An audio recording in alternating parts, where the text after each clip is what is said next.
Oh, it's time for the biggest group of them all, Group C, and obviously it's the group that I've been most invested in, and be the group that most of my viewers be most invested in, because it's England's group. You know, it's a group we're all gonna be watching.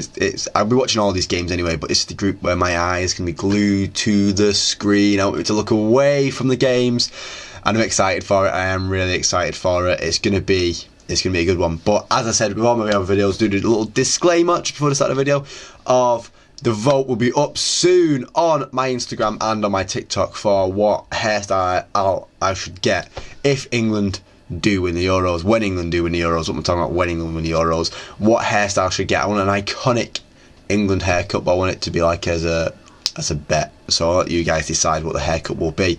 I put a few options up, but obviously be welcome to comment what options you think would be funniest, and I'll just roll with it. But let's go into Group C now. Starting with England, finishing first in our group. It was a bit of a rocky ride though towards the end, I'd say, drawing against Ukraine and drawing against Macedonia, but beating Italy twice, that's what we need. That's what we needed in this tournament. We need to win these big games.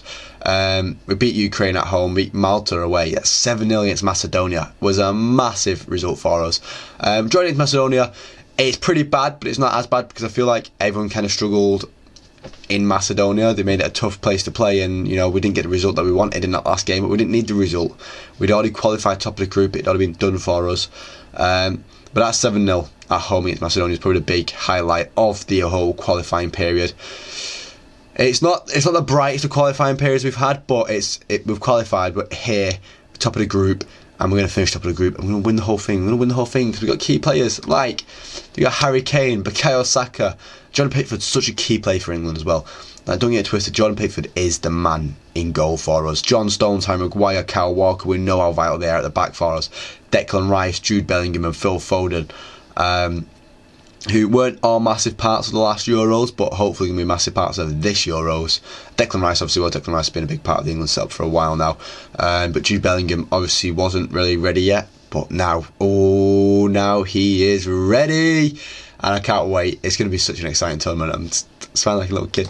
But all the other teams in our group, are what we're going to talk about. They're the ones that we don't know about. They're the ones that I've got to teach you about. And Denmark finishing top of their group, ahead of the likes of Finland, Slovenia, Kazakhstan. You know, Kazakhstan had a really good qualifying period, and they actually beat Denmark in the qualifiers.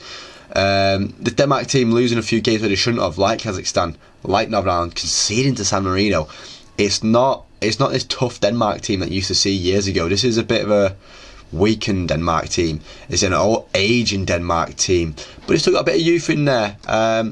You know, Kasper Schmeichel now on the other side, Sam Kjær on the older side now, Christian Eriksen on the other side, Højbjerg on the other side, Poulsen on the other side, but then you've got a few younger players in there like Højlund, Christensen and Andersen are both quite young in age still, like 27, but Højlund is the shining star in this team. There's a few players in the Denmark team that you'd be looking at and be going like, oh, could you be doing the job there?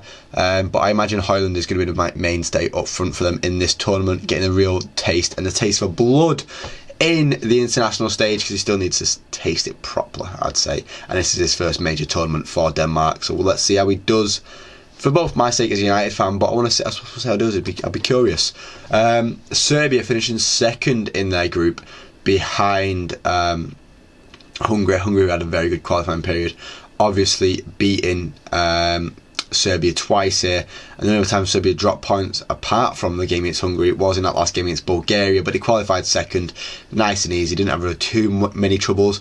As I said, Hungary gave England troubles, so don't look at Serbia going, oh, they're not as good as this. Serbia team's still got a bit of fight to them, beating Lithuania, beating Montenegro, drawing with Bulgaria as well, drawing with Bulgaria and twice, so drawing with Bulgaria twice, getting beat by Hungary twice. It's not too bad for them.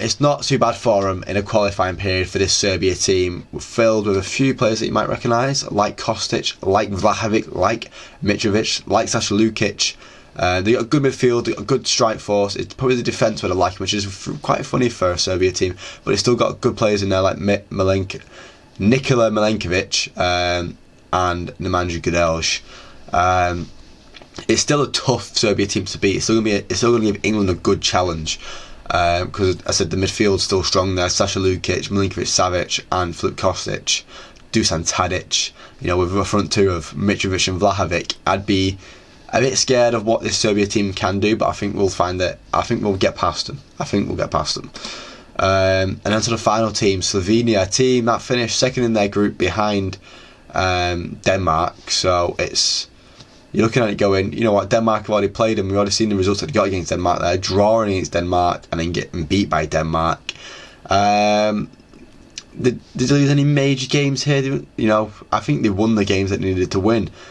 Starting off a bit bold, they lost to Slovenia, they lost to Finland, and then they lost to Denmark. They only lost 2 games in the qualifying period and drew 1, and won the rest. They had a really good qualifying period, the Slovenia team.